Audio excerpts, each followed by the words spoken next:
TV Batuíra Portugal. Para lá do amanhã. O sétimo selo. Quebrou-se o sétimo selo. Os tempos são chegados, alertam os espíritos de luz. Os acontecimentos previstos no Apocalipse de João desencadeiam-se.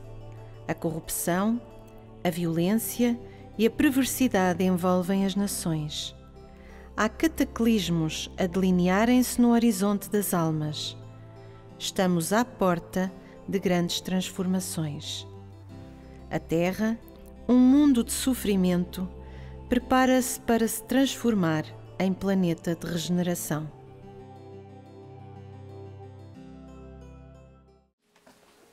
Boa tarde a todos. Que a paz de Jesus esteja connosco. Hoje o tema que eu trouxe aqui foi, vamos ver, a felicidade. Porque este tema, nós estamos a passar por uma fase muito complicada no nosso mundo. Nós vemos tanta desgraça, tantas dificuldades no nosso dia-a-dia, que eu achei que seria um tema interessante para sairmos daqui assim, um bocadinho com o moral mais em cima, num fim de semana. E não podíamos deixar de ir à base de tudo, que é o Evangelho segundo o Espiritismo, no capítulo 5, Bem-aventurados os aflitos. Um espírito amigo nos diz: a felicidade não é deste mundo.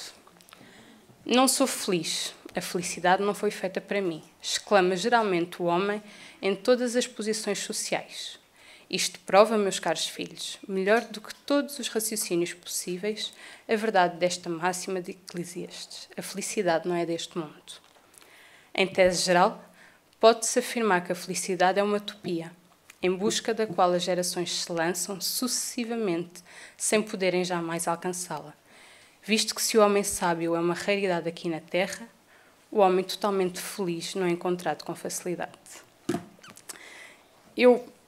Como muita gente já sabe, eu estou na doutrina espírita desde que eu sou pequena. Quando eu lia isto, eu pensava, pronto, quer dizer, como diz o brasileiro, lascou-se, porque a felicidade não é deste mundo, como é que nós conseguimos avançar? E eu, através da minha pesquisa, percebi que realmente a felicidade é uma utopia. A felicidade, como nós somos ensinados desde pequenos a percebê-la, é uma utopia. Então, se calhar aqui o problema não é a felicidade em si, mas a maneira como nós vemos a felicidade. A maneira como nós percepcionamos a felicidade é que não está correta. Então, a felicidade torna-se algo inalcançável. Nós nunca conseguimos alcançá-la. E por isso é que muitas vezes entramos em depressão, em tristeza, em frustração, porque estamos em busca de algo que não é tangível, não neste momento. E temos aqui no Livro dos Espíritos, que eles dois complementam-se, se vocês forem à quarta parte do Livro dos Espíritos, ele fala sobre esperanças e consolações. E nesta parte, Kardec formula questões aos espíritos sobre a resposta do que é que leva à felicidade, como é que nós podemos alcançá-la. E na pergunta 921 ele diz: concebe-se que o homem será feliz na Terra quando a humanidade estiver transformada. Mas enquanto isso não se verifica, poderá encontrar uma felicidade relativa? E a resposta foi: o homem é quase sempre o obreiro da sua própria infelicidade. Praticando a lei de Deus, a muitos males se forrará e proporcionará a si mesmo felicidade tão grande quanto o comporte na sua existência grosseira. E temos outra, que diz: a felicidade terrestre, que ela existe, é relativa à posição de cada um. O que basta para a felicidade de um constitui a desgraça do outro. Haverá, contudo, alguma soma de felicidade comum a todos os homens? Com relação à vida material, é a posse do necessário. Com relação à vida moral, a consciência tranquila e a fé no futuro. Eu, na minha pesquisa, vi vários livros e um deles falava sobre vários livros de Chico. Temos lindos casos de Chico Xavier, momentos com Chico Xavier. Uma pessoa começa a ir procurar e acaba por ler o livro todo, com tantos ensinamentos, com tantas histórias. E num desses livros, Emmanuel virou-se para Chico e disse: mais vale que lhe falte 1 milhão do que lhe sobre 1 centavo. E realmente isto aqui vai muito com... Em relação à vida material, é a posse do necessário. Ou seja, nós precisamos apenas do necessário. Será que estamos em busca apenas do necessário? É isso que vamos ver. E temos este livro que, se vocês saírem por esta porta à direita, vocês têm uma estante só de livros de Richard Simonetti. Ele fala muito claramente, é muito sucinto a falar e muitas vezes procura humor. E uma vez que eu estava ali sentada a ouvir a palestra lá de fora e olhei para este livro, assim, Um Jeito de Ser Feliz, e eu assim, que ele dava uma bela palestra, realmente. E fui pesquisando e fui vendo que nós temos tantos livros que falam sobre tantos assuntos, é tanto de felicidade. É como se nos pusessem as cartas em cima da mesa e nós só tivéssemos que escolhê-las. Está tudo aí. Temos a codificação, temos os livros de Chico, que só esses já bastavam para conseguirmos usá-los em nosso benefício, e temos muito mais. Então foi daí que surgiu a ideia da palestra, em que ele nos diz assim, Richard Simonetti: vivemos num mundo de relatividade, condicionados pelo ambiente em que nos situamos, o que determina que cada indivíduo tenha as suas próprias ideias quanto ao mínimo necessário à felicidade. Se nós tivermos, por exemplo, um executivo que o rendimento mensal é de 200 salários mínimos, vamos supor, e que são aplicados inteiramente aos seus caprichos, às suas diversões, ao seu conforto, ele sentir-se-á o mais infeliz dos mortais se esse salário for reduzido à 10ª parte. Já se tivermos um operário que só tem o salário mínimo e o seu salário for aumentado 10 vezes, ele já se sentirá muito mais feliz. Portanto, nós vemos aqui que a felicidade é relativa a cada um. A maneira como eu vejo uma coisa não é a maneira como o outro vê. É isso que nós temos que aprender.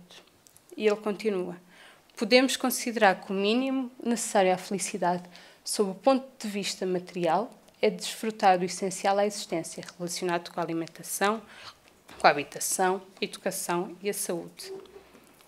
E aqui deparamos-nos com o primeiro entrave à felicidade na Terra, porque quando as populações imensas sofrem perturbadora carência desses recursos. Se não nos enquadramos nesta população sofredora, porque existe, nós vemos os países que morrem à fome, que não têm água, que não têm instrução, se nós não nos enquadramos nessa população sofredora, não há por que nos sentirmos infelizes, a não ser que cultivemos vaidades e ambições. Porque se nós vermos, nós temos muito aquilo: se eu ganhasse o Euromilhões, eu podia ser feliz. Se eu tivesse aquele telemóvel, se eu tivesse aquele automóvel, se eu tivesse aquela mansão. É sempre se eu tivesse. E nós nunca vemos realmente aquilo que nós temos. E ele continua: seremos felizes materialmente se nos contentarmos com o necessário para viver, superando as pressões da sociedade de consumo, com o seu incrível agente, a propaganda, induz-nos a desejar o supérfluo.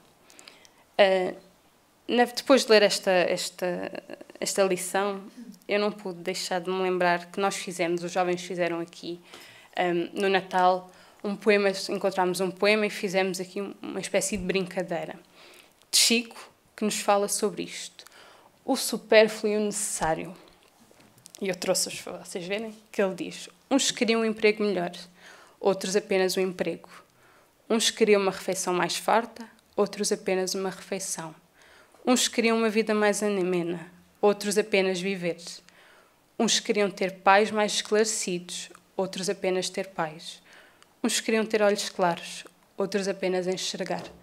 Uns queriam ter a voz bonita, outros apenas falar. Uns queriam o silêncio, outros queriam ouvir. Uns queriam um sapato novo, outros ter pés.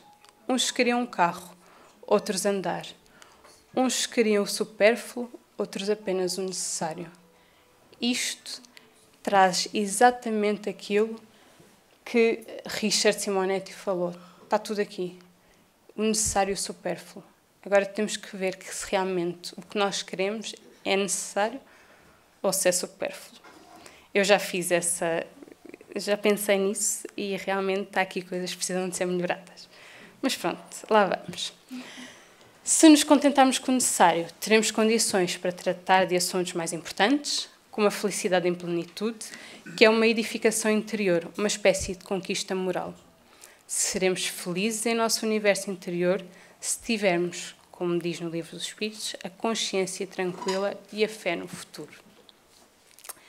E é aqui que o assunto começa a ficar complicado, porque, pensando nisto tudo, será que temos feito o que é absolutamente certo, o que é absolutamente justo, o que é absolutamente verdadeiro? Temos respeitado integralmente o nosso semelhante? Temos contido os nossos impulsos mais inferiores? Temos trabalhado na paz onde quer que nós estejamos, seja em casa, seja no trabalho, seja até mesmo no centro espírita? Temos feito isso? Temos tentado cultivar essa paz? Temos contribuído para a harmonia do lar, porque sabemos que o lar é o nosso ponto de abrigo. E é aí que começam as coisas. Tudo isto e muito mais é necessário para que tenhamos consciência tranquila. O ponto-chave para conseguirmos ser felizes a nível espiritual. Neste livro, Jesus no Lar, existe um ensinamento que nos fala sobre a receita da felicidade. E conta-nos que Tadeu, que era um dos comentaristas mais inflamados no conto da Boa Nova, em casa de Pedro, entusiasmara-se na reunião relacionando os imperativos da felicidade humana e clamando contra os dominadores de Roma e contra os rabinos do Sinédrio. Tocado de indisfarçável revolta, dissertou largamente sobre a discórdia e o sofrimento reinantes no povo, situando-lhes a causa nas deficiências políticas da época. E depois que expediu várias considerações preciosas em torno do assunto, Jesus perguntou-lhe: Tadeu, como interpreta você a felicidade? E ele responde: Senhor, a felicidade é a paz de todos. O Cristo estampou significativa expressão fisionómica e ponderou: Sim, Tadeu, isso eu não desconheço. Entretanto, temeria saber como se sentiria você realmente feliz. O discípulo, com algum acanhamento, enunciou: Mestre, suponho que atingiria a suprema tranquilidade se pudesse alcançar a compreensão de todos. Entretanto, ele fala outras coisas e no final diz: Eu queria ser compreendido, respeitado e estimado por todos, embora não seja ainda o modelo da perfeição que o céu espera de mim, com o abençoado concurso da dor e do tempo. Calou-se o apóstolo e expressou-se na sala singela, incontido movimento de curiosidade ante a opinião que Cristo daria. Alguns dos companheiros esperavam que o amigo celeste usasse o verbo em comprida dissertação, mas o mestre fixou os olhos muito límpidos no discípulo e falou com franqueza e doçura. Tadeu, se você procura então a alegria e a felicidade do mundo inteiro, proceda para com os outros como deseja que os outros procedam para com você. E caminhando cada homem nessa mesma norma, muito em breve estenderemos na terra as glórias do paraíso.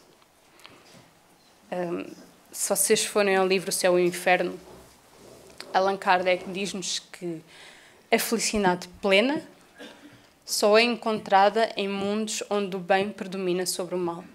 Como sabem, ou quem está aqui pela primeira vez, a Terra encontra-se, é um mundo de provas e expiações. Encontramos na fase de transição, mas é ainda um mundo de provas e expiações. O que é que acontece? O mal ainda predomina sobre o bem. Logo, nós não podemos ter a felicidade plena como têm estes planetas mais evoluídos, nós ainda não estamos preparados moralmente para atingir essa felicidade. Portanto, só nos podemos focar ainda na felicidade relativa, que tem a ver connosco, com cada um de nós. Neste livro, eu confesso que acabar esta palestra foi muito complicado, porque quando eu peguei neste livro, eu queria trazer o livro todo. Porque comecei a ver assim, mas isto é importante, aquilo também é importante, aquilo também é importante. Eu assim, Michel, só tens uma hora para trazer as coisas, mas aconselho vivamente vocês a lerem. É um ensinamento muito grande. É um livro belíssimo e se tiverem a oportunidade, só vou trazer um bocadinho, não consegui trazer mais, mas espero que leiam. Em Adenauer nos fala sobre a percepção da felicidade. Certamente que a felicidade é uma das palavras que comportam interpretações diversas e de acordo com a situação em que cada pessoa se encontra. Pode referir-se tanto a um estado interno conta um externo. Como alcançá-la ficando em paz e satisfeito? E ele diz-nos: pense que você tem direito a ela, porém não tem sabido percebê-la. Os seus valores, a sua forma de pensar, as suas atitudes, os seus pensamentos não têm conseguido lhe trazer o que você mais deseja. Comece pensando que é preciso estar só, pelo menos por alguns momentos, para rever a sua própria vida. Nenhum problema pode ser maior que você mesmo. Eles têm a dimensão que você mesmo lhes dá. Quando nós encaramos os problemas, fica complicado pensar nisto, porque nós pensamos que nunca vamos conseguir encará-los. Mas eu sempre cresci a ouvir que não cai uma folha de uma árvore sem que Jesus, que Deus, saiba. E que Ele não nos dá provas maiores do que aquelas que nós consigamos passar. Porquê? Porque isso seria injusto, se tivéssemos provas maiores do que aquelas que nós conseguimos lidar. E Deus não é injusto, Deus é justo e misericordioso. Por isso aqui, nenhum problema pode ser maior que você mesmo. Eu, quando li isto, pensei, bem, isto é uma maravilha, porque realmente isto dá uma força, ter esta noção de enfrentar os problemas. Ok, são problemas que parecem gigantes, e muitas vezes o são. Mas se eles acontecem, é porque eu tenho que aprender com eles e vou ultrapassá-los. E isto para nós, para conseguirmos seguir na nossa vida, no nosso caminho, e conseguirmos lograr na nossa missão aqui, no nosso compromisso, é uma ferramenta muito poderosa, de motivação, de apoio. Só temos que acreditar, lá está a fé, que eu na palestra passada falei sobre fé. A fé está em tudo. Basta termos fé que nós conseguimos ultrapassar. E ele continua. Dívidas financeiras, dificuldades de relacionamento, problemas de saúde e os medos e ansiedades por causa disso, porque temos, são questões menores diante da grandeza da vida e da nossa própria vida. Para a compreensão precisa da felicidade, é necessária a aceitação da própria mortalidade. Essa aceitação permitirá a abertura da mente para a espiritualidade. Aceitar que um dia o indivíduo experimentará a própria morte é fundamental para que se percam os medos e a ansiedade em relação ao futuro. Nós mais à frente vamos falar sobre os medos. E um dos maiores medos que nós temos é o medo da morte. O medo de ficar doente, o medo de que tudo aconteça. Se nós aceitarmos e compreendermos que isto é um corpo perecível e que nós continuamos, temos muito mais força, percebemos muito mais as coisas e conseguimos olhar em frente, ver muito longe, ver a meta, porque a meta está lá. Nós temos é que ter forças para ir até ela. Não há felicidade sem uma clara percepção do sentido da vida. Nesse particular, deve-se ter uma concepção pessoal de Deus. Toda a felicidade passa pela consciência da existência, presença e atuação de Deus naquele que a busca. Deus é a chave de tudo. Nós termos a noção de que isto é muito maior, de que nós precisamos de... que é um compromisso que nós assumimos e que nós vamos conseguir ultrapassar e precisamos de ultrapassar por nós mesmos, fica um pouco mais fácil se nós interiorizarmos isto. Como falei, no livro existiam mais, mas eu só trouxe estes, que são vários medos que impedem a nossa felicidade. O primeiro é o medo de ficar só. Toda a gente tem medo de ficar só. Eu, por exemplo, conheço um casal amigo que só está junto porque ambos têm medo de ficar só. E é um medo que as pessoas têm. E o que nós vemos é que, sendo uma felicidade relativa, sendo uma felicidade que depende de cada indivíduo, se nós ficarmos sós, ficamos connosco mesmo. Porque a felicidade é um bem solitário, que a vista é relativa a cada indivíduo. caso a vida nos tenha imposto essa contingência, em algum momento ficarmos só, devemos encará-la como uma oportunidade para aprendermos o porquê disto estar a acontecer. Porque tudo na vida tem um porquê e é uma lição. Temos é que tentar perceber e aprender alguma coisa com isso. Depois temos o medo de perder algo. Coisas, até mesmo coisas que são adquiridas com muito sacrifício.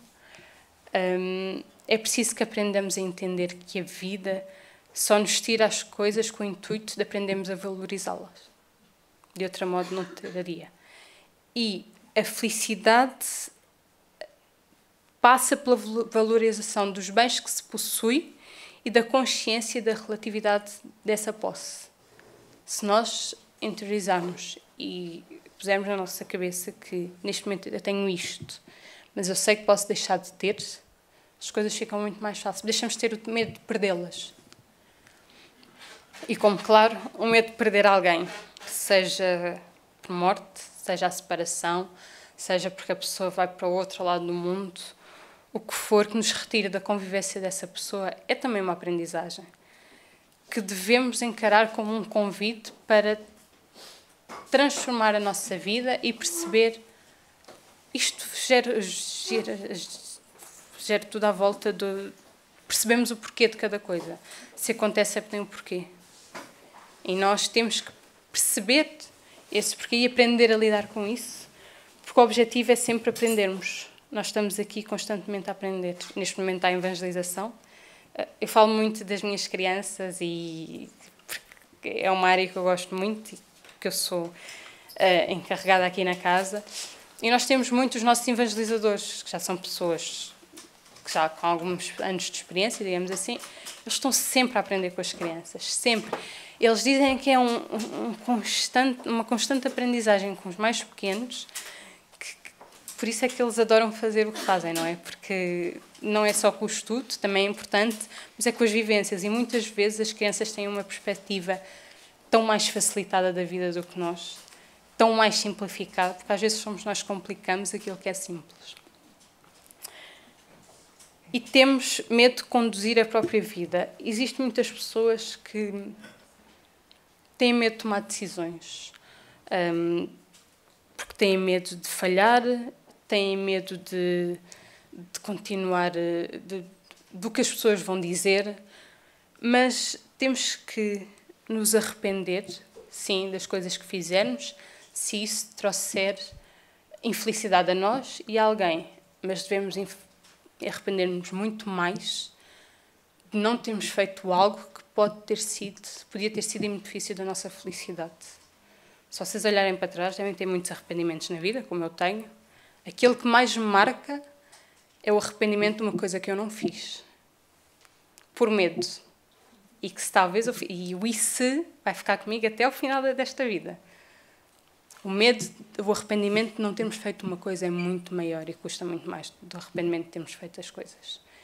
E se isso serve em benefício da nossa felicidade, nós estamos a impedir-nos de ser felizes. E isto é uma coisa que nós temos de ter noção. Medo do desconhecido. Toda a gente tem medo do desconhecido. Do que é que vai acontecer?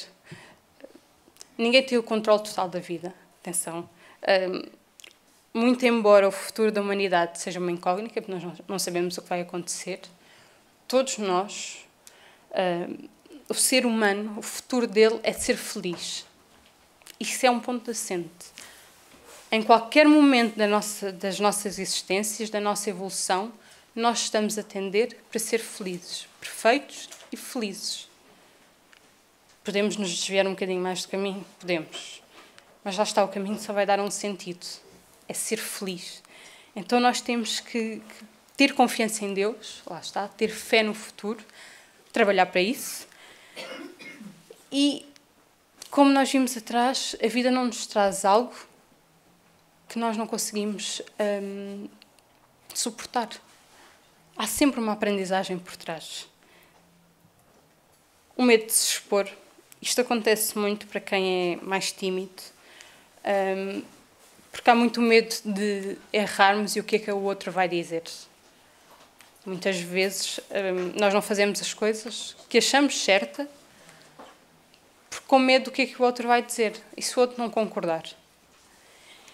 E este caminho que nós fazemos não vai ter só experiências acertadas, não vamos só ser felizes, isso acontece só nesta existência. Nós, para atingirmos um determinado objetivo na nossa vida, é complicado. Muita coisa acontece, caímos muitas vezes, mas o segredo é levantarmos e seguir em frente. E este medo de se expor é algo que nós temos que anular em nós, porque o que interessa, na realidade, é a nossa consciência e Deus. O resto, como disse Jesus, atira a primeira pedra àquele que estiver livre de pecados. E esta, principalmente esta parte, quando eu estive a estudar, deixou-me a pensar, eu assim, realmente.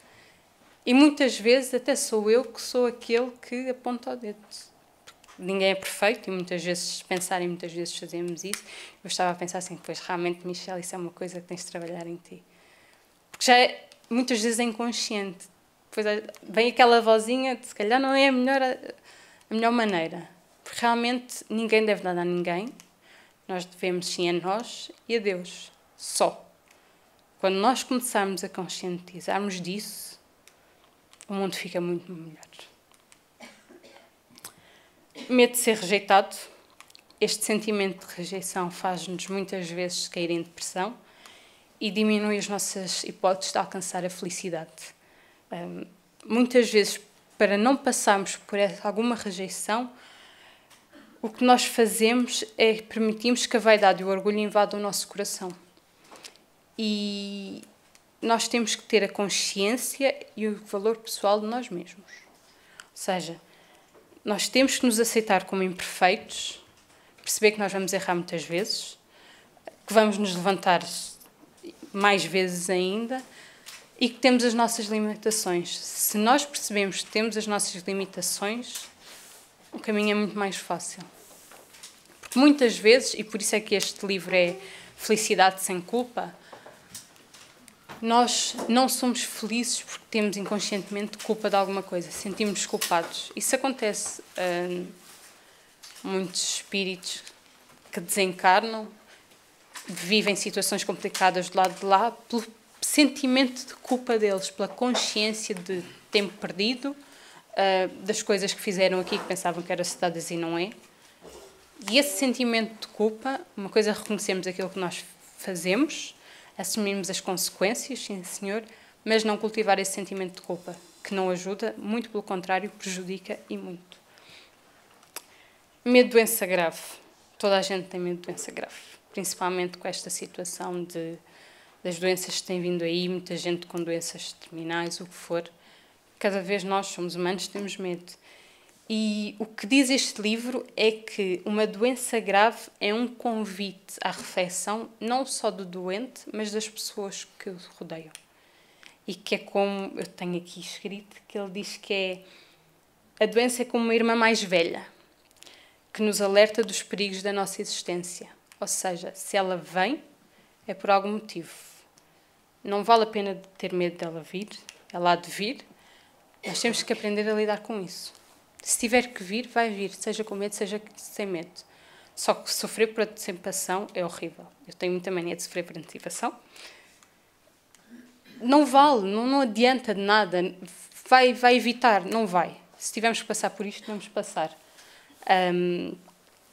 Por isso, a questão muito que nos condiciona é o medo. Se nós deixarmos de ter medo de tudo, as coisas são muito mais fáceis. E o medo da morte. Toda a gente tem medo da morte. Ou quem não tem medo da morte, eu tenho medo de como vou morrer. Tenho. Isso é... Porque nós temos sempre aquele sentimento, sabemos que existe, ou acreditamos, sabemos no nosso íntimo que existe vida para além da vida, mas naquele momento da perda a coisa é complicada. E nós pensamos disso. Seja por um acidente de carro, seja o que for, seja por uma doença, há sempre esse medo. E ele diz-nos também que a felicidade me passa muito pela consciência da morte como uma necessidade do corpo e da mente. Ou seja, nós quando nascemos sabemos que um dia vamos morrer. Precisamos disso. a vida aqui na matéria é uma ínfima percentagem da vida do lado de lá. E é uma coisa necessária. Se nós aceitarmos isso verdadeiramente, é muito mais fácil sermos felizes. Depois, neste livro também, ele diz-nos assim: felicidade em tudo o que se faça. Transforma em casa. Esta parte é na casa. E ele diz-nos: transforma a casa onde você mora num lar de convivência agradável. Seja você o elemento que busca a felicidade através da agregação e da harmonia. Transforma a sua vida entre quatro paredes num presente e entregue-o àqueles que moram com você. Ir para casa e estar num lar em que as coisas, o ambiente é horrível. Ninguém gosta de ninguém. Toda a gente dá-se mal. É o nosso porto de abrigo. É onde nós vamos recarregar baterias para enfrentar o mundo. Se aí é uma causa de discórdia, como é que nós vamos conseguir recarregar essas baterias? E muitas vezes acontece virmos, porque temos que vir um pai, um filho, uma mãe, uma filha, que forem inimigos ou menos amigos, digamos assim, noutras vidas e que tiveram que passar por essa situação. Há de haver alguém que tem que ser o ponto de início para esta felicidade. Podemos ser nós, pode ser outro, mas esta harmonia no lar é preciso, porque afinal é o nosso núcleo forte. E nós somos, a felicidade é relativa a cada um, sim, mas nós somos seres sociais, nós precisamos do outro. E quanto mais depressa nós percebemos isso, mais fácil é para nós. Porque nós precisamos do outro para conseguir avançar. E avançando nós, também temos que ajudar a puxar o outro. E a felicidade em casa é primordial. Às vezes é difícil, muito difícil, mas pelo menos fizemos a nossa parte. Lá está, a consciência tranquila. Nós não podemos fazer as coisas à espera que o outro também as faça. Porque se ele não fizer, nós aí ficamos revoltados. Nós temos que aceitar que fizemos isto, ele não fez. Se ele fez, ótimo. Se ele não fez, ótimo também. Fizemos a nossa parte. A nossa consciência está tranquila e nós somos felizes. Depois temos no trabalho. Busque ser produtivo em seu trabalho. O seu trabalho é a base da sua felicidade. Quanto mais você trabalhar, tendo qualidade de vida, mais facilmente você encontrará a felicidade. Faça do seu trabalho uma atividade prazerosa e útil para a sua felicidade. Lá está, não é por isto que o lema da nossa casa é trabalho, trabalho e mais trabalho. E quem trabalha mais, os trabalhadores mesmo da casa, que têm as várias tarefas, quando nós pensamos que já não podemos ter mais trabalho, ainda vem mais trabalho. E temos que ir, porque é através do trabalho que nós conseguimos ir buscar também forças, trabalhando em nosso favor, em favor dos outros. Só assim é que nós conseguimos. Não é tão bom nós irmos trabalhar, chegarmos a casa cansados e pensarmos: hoje fiz, trabalhei, contribuí para alguma coisa. É uma maravilha. Eu sinto isso quando vejo trabalho. As coisas são complicadas, mas olho para trás e penso, ainda por cima eu trabalho com eventos e casamentos. No final do evento, porque casamento é uma coisa que lida com emoções. Lá está, tudo o que lida com emoções não tem racional incluído. No final de um dia de trabalho, que passou um ano inteiro de planeamento com os noivos, no final do dia de trabalho que chega a ser 24 horas seguidas, uma pessoa olha para trás, mas vê a felicidade dos noivos e pensou: eu ajudei a organizar um dos momentos mais felizes da vida deles. Foi cansativo, foi. Está morta durante 2 dias, sem ligar para ninguém. Mas aquele sentimento de trabalho é tão gratificante, e é isso que nós precisamos de entender, que o trabalho dignifica e ajuda-nos a enfrentar as coisas de outra maneira. Depois temos com a família, lá está. Faça da sua família o núcleo onde podem ser encontrados os seus amigos. A amizade entre os membros de uma família é fundamental para a felicidade do grupo. Nesta vida é família, mas lá está, como eu disse, podem ser pessoas menos amigas de existências passadas, pode ser uma mãe que veio para ajudar um filho a ultrapassar uma determinada dificuldade. Nós vimos na palestra de sábado passado, falou-se sobre Chico, e houve uma parte em que se falou sobre a mãe de Chico, Maria João de Deus, que ela disse que ia deixar de visitar porque tinha um trabalho que era vir à Terra. Porque o marido disse que só reencarnava se ela viesse como mulher dele. Ou seja, vem um em ajuda de outro. Precisava de vir ela. Sempre precisa, também é uma aprendizagem. Mas ela veio por ele. Ou seja, naquela família, ela veio para ajudá-lo. E é isto que é a nossa família. E nós temos que ter esta noção da importância da família. Porque eles também vão nos ajudar para a nossa felicidade. São eles que nos amparam quando nós estamos em baixo. São eles que nos conhecem. Isto é complicado, sim. Porque às vezes as famílias são complicadas. Todas as famílias são complicadas, digamos assim. Não há ninguém, já percebi que não há famílias perfeitas. Cada uma tem o seu ponto de discórdia. Mas se todos nós trabalharmos em conjunto, esse ponto de discórdia passa a ser um ponto de concórdia e vai ajudar na felicidade de cada um. Com o dinheiro, que é importante, não é? Considere o dinheiro um instrumento resultante do trabalho digno e com ele você poderá proporcionar a felicidade pessoal e a daqueles que convivem com você. Use-o sem se deixar escravizar por ele. Nós estamos num mundo que ainda precisamos de dinheiro. Quer dizer, é real dizer, olhem, não tenham dinheiro e vivam felizes. Lá está. Nós precisamos de comer, precisamos de instruir os nossos filhos, precisamos de ter uma casa, precisamos ter uma educação. Mas a chave aqui é não nos deixarmos escravizar por ele. Precisamos do dinheiro, sim. Trabalhamos para o ter, sim. Mas dinheiro não é tudo na vida. E ainda acontece muito isso, que as pessoas só veem dinheiro à frente. Em vez de ser pessoas, à volta deles são números. E isso nós temos que aprender a usá-lo, sim, a servir-nos dele, mas com moderação. Então, depois temos o outro lado da moeda, que é o sem dinheiro. Que o dinheiro é resultante do trabalho, por isso busque-o para a sua subsistência. Lá está. Sem ele, conscientize-se da importância em adquiri-lo e do valor do trabalho que você produz em benefício da sociedade e da sua felicidade. Ou seja, lá está. Nós precisamos do dinheiro para viver, sim, é o resultante do trabalho, mas se não tivermos, porque acontece, quer dizer, ninguém é igual a ninguém, uns têm uma capacidade maior, outros têm uma capacidade menor, por variedíssimas razões, porque assim tinha que ser, e nós temos que perceber que não existem... tudo bem, existem Euromilhões, mas isso é uma utopia. Tanto pode acontecer como pode não acontecer. As lotarias, o jogo, isso não é... Nós precisamos de dinheiro sim, mas precisamos de ganhá-lo de forma digna.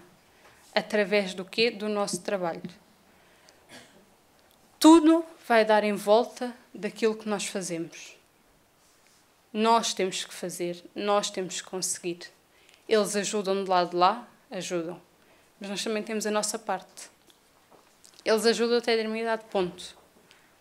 Também foi dito na palestra passada que vários casos, e um deles foi Lázaro, em que Jesus chegou lá e diz: Lázaro, levanta-te e anda. Ou Lázaro, sai do túmulo. Ele não foi lá buscá-lo. Ele teve que fazer o esforço de sair de lá e caminhar para o próprio pé. Ou seja, eles ajudam, mas não fazem o trabalho todo. Nós temos a nossa cota parte. E temos que perceber isso, porque não adianta revoltarmos-nos. Porque a revolta não leva a lado nenhum. Não adianta ter mágoa, não adianta ficarmos tristes, frustrados, porque isso só piora. E aí é que eles não conseguem mesmo ajudar. Porque nós, com esses sentimentos menos bons, nós pomos uma capa tão grande à nossa volta que mesmo que eles queiram ajudar, eles não conseguem.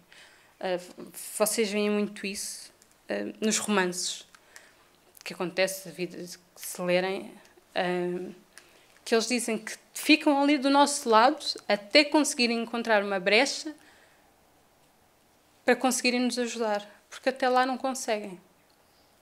Seja uma prece, seja um pensamento melhor, o que for. Principalmente a prece é um modo que eles conseguem logo ajudar-nos. E é isso que nós temos de ter noção. Na doença, busque ser feliz independentemente de estar doente. A doença é um sinal de necessidade de reflexão e não deve se tornar um empecilho à sua harmonia. Seja feliz, com o espírito em paz, mesmo tendo o corpo doente. Corpo e espírito diferem pela essência e aparência. Lá está, mais uma vez. O corpo é perecível, o espírito não. E por mais que nós possamos ter doenças para aprender, o espírito está lá. E é esse que se vai mantendo forte. Portanto, ter uma doença não é uma anulação de sermos felizes. E nós vemos isso, tanta gente com grandes doenças, e é uma força de viver, uma fé, uma alegria, que nós não estamos doentes, pensamos, nós não temos isso, muitas vezes. Quer dizer, ela está com uma doença, mas mesmo assim, a alegria dela de viver é maior do que a nossa. Porquê? Está posta em causa. Infelizmente, só quando as coisas são postas em causa é que nós lhes damos os valores. Muitas vezes até não damos. Mas a maioria das vezes é assim. Têm que nos tirar ou termos aquele aviso que pode ser tirado para nós darmos o valor. Isso acontece tanto com as pessoas, com as relações, com o dia-a-dia. Só quando nós percebemos que a pessoa está a ir embora é que nós a valorizamos. Por isso é que acontece. Isso acontece muito nos funerais. Quando nós vamos ver a pessoa, ninguém ligava para ela, ninguém dava-lhe uma palavra de conforto, mas no funeral está cheio de gente. Porque a culpa e o sentido de a valorização só vem depois da pessoa já ter ido. E nós temos que parar de ser assim. Temos que começar a valorizar as pessoas enquanto elas estão cá, quando elas estão ao nosso lado. E perceber, ninguém é perfeito. Ninguém. Nem estamos aqui todos juntos. Todos. Eu não tenho o mesmo defeito que ela, mas tenho um diferente. E por não ter o mesmo defeito que ela, isso não me dá aso para eu poder apontar o defeito dela. Infelizmente, temos feito muito isso. Que é, eu não sou como ela, mas eu também tenho os meus defeitos. Portanto, quem sou eu para falar do outro? Ainda pecamos muito por isso. Na morte. Não chore pela morte, nem se entristeça com a sua ocorrência. Ela é um convite à sua reflexão sobre a grandeza da vida e a possibilidade de muito fazer e crescer enquanto você estiver no corpo. Seja feliz, pois literalmente a vida continua. Existe uma passagem no Evangelho que ele fala sobre se fosse um homem de bem, não teria morrido. Ou teria morrido. Se fosse um homem de bem, teria morrido. E houve uma vez que li aquela passagem, agora mais velha, e comecei a ler aquilo. E diz lá que, e fez-me tanto sentido, porque nós temos muito aquilo de, aconteceu há pouco tempo ali, um senhor que vinha na sua estrada e um traficante que bateu de frente com ele e quem morreu foi o senhor, não tinha a ver e o traficante ficou vivo. Qual é o primeiro pensamento? Bem, coitado do homem que não fez nada, teve que morrer. E o outro ainda está vivo. E ao ler essa passagem, dizia que os termos eram muito parecidos. Que vocês achariam justos se um prisioneiro tivesse cumprido a prisão, não saísse e aquele que não tivesse cumprido saísse em liberdade? E eu pensei, não, isso não era nada justo, realmente. Quer dizer, se ele ainda não se cumpriu a sua pena, não tem por que sair em liberdade. Depois, mais abaixo, dizia assim: o mesmo acontece com as pessoas. Se elas já cumpriram a sua pena aqui na Terra, seria justo mantê-las cá? E deixar os outros ir enquanto não o terem cumprido? Realmente, isto faz sentido. E é engraçado, por isso é que o Evangelho é um livro que a pessoa não tem que parar de ler, porque conforme as várias fases da vida, nós tiramos conclusões completamente diferentes. E lá está, eu acompanho o Evangelho, não leio de cabo a rabo, mas no Evangelho do lar, desde criança, no estudo dos jovens. E realmente a visão que nós temos das coisas muda. E eu fiquei a pensar, realmente, é verdade. Quer dizer, nós fazemos da morte uma coisa, um bicho-papão, e é apenas o fim, é a nossa meta. Cumprimos a nossa meta, seguimos para o caminho que temos que seguir. E mais metas virão. Não há só uma meta, não é? Depois, no sofrimento. Busque transformar o seu sofrimento em possibilidade de aprendizagem para que ele possa estruturar a sua personalidade em busca da felicidade. Tente diminuir o alcance dele, buscando entender os meios que lhe fazem sofrer. A sua felicidade é um bem maior que o sofrimento atravessa. Todos nós, infelizmente, aprendemos mais pela dor. O sofrimento ainda é um instrumento necessário para nós conseguirmos avançar. Sofremos muito, sim. Há tantas situações na vida que nós ficamos tristes, muitas vezes revoltados. E depois há muita gente que fica nessa revolta. E fica nessa revolta, e fica nessa revolta, nessa tristeza. Muitas vezes passa para depressão. E o objetivo, que era tirar dali alguma aprendizagem e seguir em frente, não faz. Que é o primordial do sofrimento. E depois aquilo vai ficando, vai ficando. E é isso que nós temos de fazer. Sofremos, claro que sofremos. Muito. Há muita coisa que dói. Mas o que nós temos de fazer, caímos, entramos em tristeza, temos esse tempo, choramos tudo o que temos para chorar, mas a seguir levantamos-nos e percebemos o que é que vamos ver, qual é a aprendizagem que vem daqui. Ok, eu sofri desta maneira porque eu agi desta maneira, ou porque eu tinha que aprender alguma coisa que eu não aprenderia de outra forma. Tudo bem, vamos interiorizar e vamos seguir em frente. O caminho é longo. E deixámos de perder tempo, entre aspas, com estas situações que nos afastam ou nos diminuem face ao nosso caminho da felicidade. E ele acaba aqui: ser feliz em tudo o que fazemos é meta possível na medida em que estivermos inteiros e conscientes na realização dos nossos próprios atos. A aplicabilidade das sugestões acima deve ser particular e cada pessoa poderá descobrir qual a sua melhor forma de inserir na vida prática as condutas promotoras da felicidade que almeja. Lá está, a felicidade relativa, que é de cada um. A nossa felicidade não é igual entre as pessoas. Cada um tem a sua própria felicidade e tem que perceber, de certa maneira, sozinho, como é que consegue alcançá-la, porque só nós é que sabemos o que nós sentimos. Posso expressar de uma maneira, mas as palavras muitas vezes não conseguem dizer aquilo que nós sentimos. Então só nós é que conseguimos perceber se é por aqui é melhor, se por ali é melhor, para conseguirmos chegar à nossa felicidade. Existe este livro, Respostas da Vida, que às vezes quando uma pessoa está assim mais triste, a pessoa lê assim ao acaso e tem lições que vão mesmo bater no sítio certo, em que ele diz assim: viver melhor. Todos queremos ser felizes, viver melhor. Entretanto, ouçamos a experiência. A felicidade não é um tapete mágico. Ela nasce do bem que você espalha, não daqueles que se acumulam inutilmente. Tanto isto é verdade que a alegria é a única doação que você pode fazer sem possuir nenhuma. Você pode estar em dificuldade e suprimir muitas dificuldades dos outros. Esta frase, que a alegria é a única doação que podemos fazer sem a possuirmos, é muito profunda.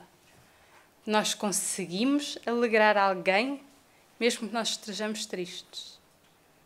E só isso, quantas vezes nós não fazemos o bem a alguém, mesmo por trás estamos tristes, mas vemos uma pessoa pior e damos uma mão. Isso ajuda tanto. E nós temos de ter essa noção, que podemos estar em dificuldade, mas suprimir a dificuldade dos outros.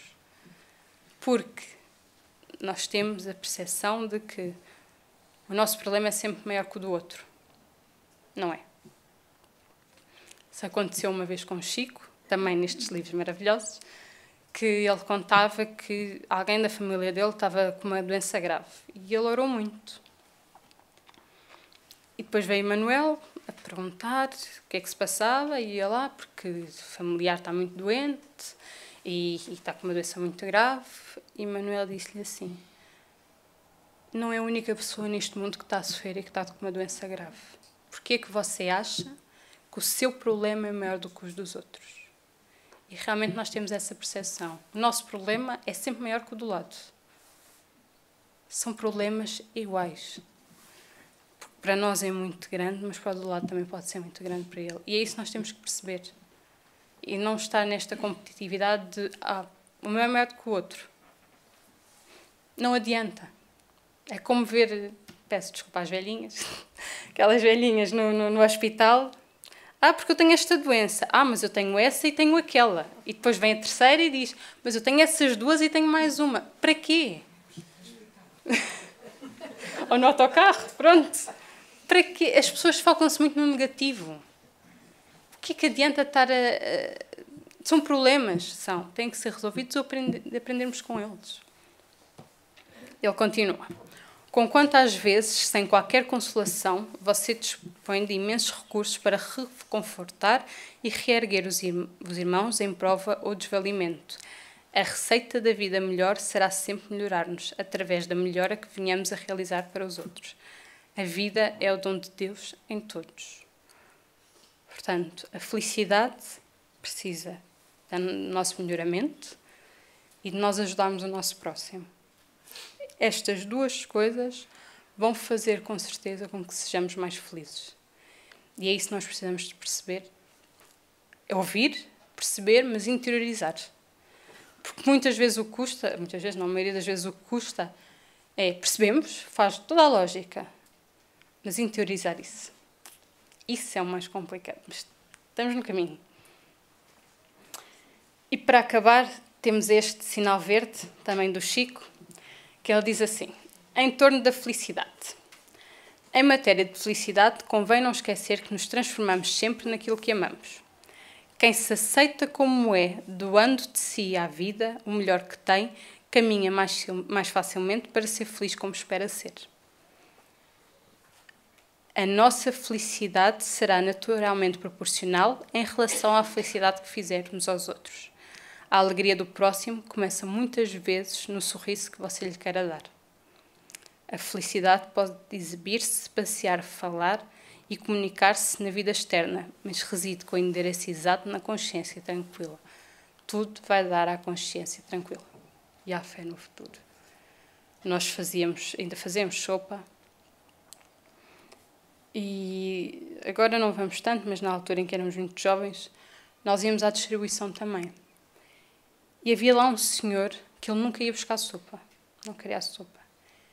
Ele queria a conversa que nós dávamos. Aquela conversa, e eram 5 minutos, porque lá está, tínhamos que estar ali a dar aos outros e seguir para o próximo ponto. Aquela conversa o ajudava tanto, e para nós era conversa, ou um abraço. Tantas pessoas que chegam aqui por causa dos problemas da vida, aqui ou em qualquer sítio, vêm mais cabisbaixas. Muitas vezes o que precisa é um sorriso, um abraço. Nem que seja um olhar a dizer assim: eu estou aqui contigo, se precisares, eu estou aqui. Basta eu estou aqui. Para mudar a vida de tanta gente. E se nós tivermos essa noção, nós conseguimos ir buscar a nossa felicidade, mas também ajudar na felicidade dos outros. Nós também temos que pensar nos outros. Nós somos um todo. E ele diz: se você aspira a ser feliz e traz ainda consigo determinados complexos de culpa, Comece a desejar a própria libertação, abraçando no trabalho em favor dos semelhantes o processo de reparação desse ou daquele dano que você haja causado em prejuízo de alguém. Estude a si mesmo, observando que o autoconhecimento traz humildade, e sem humildade é impossível ser feliz. Amor é a força da vida, e trabalho vinculado ao amor é a usina geradora da felicidade. Se você parar de se lamentar, notará que a felicidade está chamando o seu coração para a vida nova. Quando o céu estiver em cinza, a derramar-se em chuva, medite na colheita farta que chegará do campo e na beleza das flores que surgirão no jardim. E para acabar, neste livro de respostas, Chico nos diz: aprendamos a suportar as dificuldades com paciência, saibamos ouvir sem discutir, compreendamos para sermos compreendidos, sigamos na estrada do bem, abrindo o coração através do sorriso. A felicidade não entra em portas trancadas. Nós temos que destrancar as nossas portas através do nosso íntimo, da nossa reforma íntima, para podermos abrir e ela poder entrar. Porque, como diz Chico, a felicidade não entra em portas trancadas. Muito obrigada a todos.